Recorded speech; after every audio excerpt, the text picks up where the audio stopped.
How does the movement and transfer of sodium ions between the cathode and anode contribute to the battery's ability to store and release energy? What other factors influence the efficiency and capacity of sodium-ion batteries during charging and discharging, and how do these processes relate to the overall performance of the battery? What is the schematic diagram of the working principle of sodium-ion batteries, and how does it visually represent the processes occurring within the battery? Can Davis Zurins manufacture solid-state sodium-ion batteries made from seawater in Latvia? How does the schematic diagram help in understanding the flow of sodium ions during the charging and discharging cycles? What are the key components of the diagram, such as the cathode, anode, and electrolyte, and what role do they play in the battery's operation? How do the materials used in the cathode and anode differ, and how is this reflected in the diagram?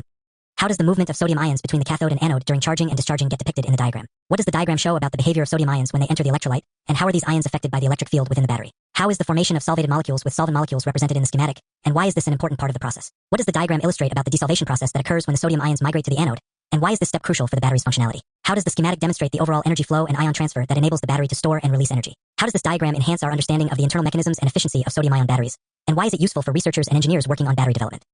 How do the visual elements in the schematic help clarify the battery's function compared to other types of batteries, such as lithium-ion batteries? What happens to the anode material in sodium-ion batteries? And how does its sodium content affect the battery's performance? How does the transport of electrons to the anode through the external circuit help maintain charge balance between the cathode and anode? And why is this process essential for the battery's operation? What role does the migration of sodium ions play in the functioning of sodium-ion batteries? And how is this process reversed during discharging? How does the movement of sodium ions and electrons during the discharging cycle differ from their movement during charging? And what does this reversal imply for the battery's energy flow? How is the reversible storage and release of sodium ions in the cathode and anode materials important for the battery's overall efficiency? And what are the implications for the battery's cycle life?